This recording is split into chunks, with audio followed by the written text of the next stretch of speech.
اگر اس پر غور کیا جائے تو پھر خود بخود یہ بات سمجھ میں آئے گی کہ ویسے تو اللہ تبارک و تعالی نے اس رمضان کے اندر بنیادی طور پر 2 عبادتیں ہیں ایسی جو اور دنوں میں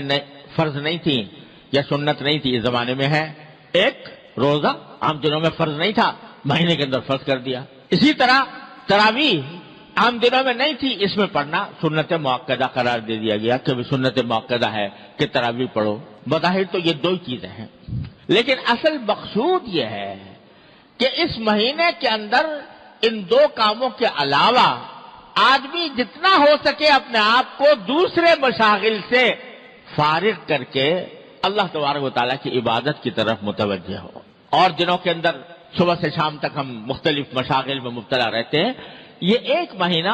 اللہ کے لیے اپنے آپ کو فارغ کرنے کی کوشش کرو کہ اپنی دوسری مصروفیات کم کرو، اور جو حقیقی عبادت کے کام ہے جس کے لیے تم دنیا میں بھیجے گئے تھے، جو تمہاری پیدائش کا مقصد تھا، اس کی طرف اپنی توجہ زیادہ بڑھاؤ۔ لہذا اس میں روزے اور تراویح کے علاوہ آدمی اس بات کا اہتمام کرے کہ تلاوت قرآن کریم کی تلاوت عام دنوں کے اندر اتنے کرنے کا موقع نہیں ملتا، جتنا ہو سکے قرآن کریم کی تلاوت زیادہ سے زیادہ کی جائے۔ یہ نبی کریم صلی اللہ علیہ وسلم کی سنت بھی ہے، اور جب رمضان کا مہینہ آتا تھا تو حضرت جبریل امین علیہ السلام نبی کریم صلی اللہ علیہ وسلم کے ساتھ قرآن کریم کا دور کیا کرتے کہ ہر رمضان کے مہینے میں کہ جتنا قرآن ایک مرتبہ حضور اقدس صلی اللہ علیہ وسلم پڑھتے، ایک مرتبہ جبریل امین پڑھتے، کیا منظر ہوگا، وہ کیا عالم ہوگا کہ دور کرنے والے حضرت جبریل علیہ السلام اور دور کرنے والے حضور نبی کریم صلی اللہ علیہ وسلم، کیا تلاوت ہوتی ہوگی، کیا اس کا منظر ہوگا اور کیا اس کی روحانیت ہوگی۔ ہر سال یہ ہوتا، اور آخری سال جو آپ کی دنیا میں تشریف رکھنے کا آخری سال تھا، اس میں 2 مرتبہ یہ دور کیا گیا سرکار دو عالم صلی اللہ علیہ وسلم اور جبریل امین کے درمیان۔ تو اس لیے قرآن کریم کی کو خاص نسبت ہے رمضان سے، تو اس میں رمضان کے اندر پہلے سے طے رکھیں کہ بھئی تلاوت قرآن کی مقدار عام دنوں سے زیادہ اس میں بڑھائیں گے۔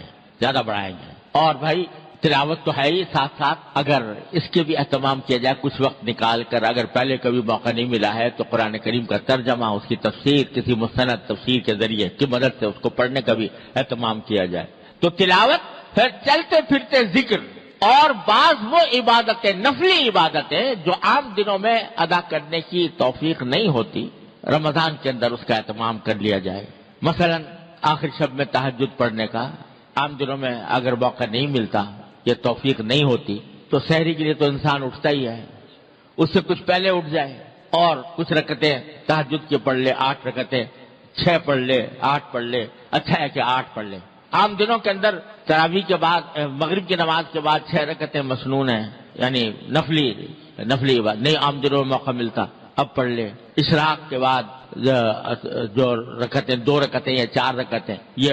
عام دنوں میں موقع نہیں ملتا، اس میں پڑھ لے۔ اور چلتے پھرتے ذکر، فضولیات سے اجتناب، فضول کام سے، فضول محفلیں جمی ہوئی ہیں، باتیں ہو رہی ہیں، گپ شپ ہو رہی ہے، اس سے اپنے آپ کو بچائیں،